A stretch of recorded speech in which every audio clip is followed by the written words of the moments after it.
Иви и вели како да намалиш глад и апетит и дали постојат начини со одредени продукти и храна да го ублажи чувството на глад. Иви, прва работа за да не се јавува тоа, можеби потребата за дрчно јадење, лакомо јадење што ни се случува попладне, најдобриот начин е да воспоставиш редовни оброци и да пиеш доволно вода за да не се случи да имаш падови и скокови на шекер и право пропорционално на тоа инсулин, но две работи кои што имаат научна основа за да ги издвоиме и да кажеме дека да, овие две работи имаат ефект врз можеби хормоните кои што се одлучуваат за тоа колку ќе бидеме гладни, дали ќе имаме потреби за шекер, за благо. Едниот продукт е кафе, односно конзумација на било каков продукт кој што содржи кофеин, затоа што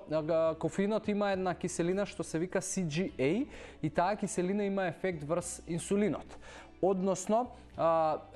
помага за да нема скокови големи на инсулин. Тоа значи дека ако после оброк, не за џабе да речеме после оброк, особено во ресторани, во кафани, знаат да да понудат дали можеби сакате десерт или дали можеби сакате кафе, некоја што знае да биде и од куќата, но како и да е, доколку изборот ти е кафе,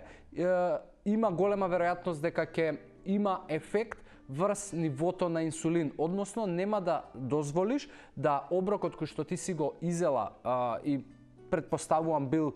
можеби пообилен за разлика од другите оброци, да има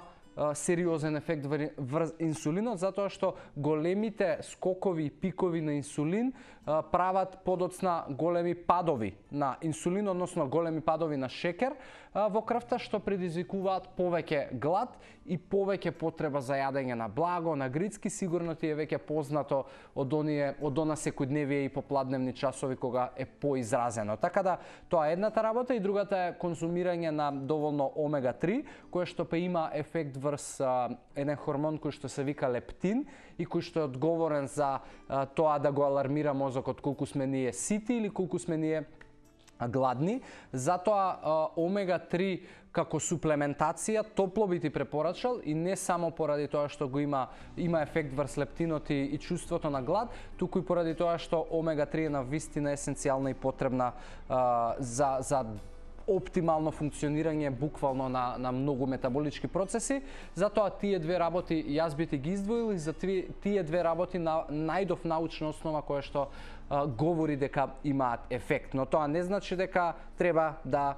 се ослониш само на тие две работи, се работи за начин на живот и начин на исхрана кој што нема да ти носи кризи за благо и големи гладови.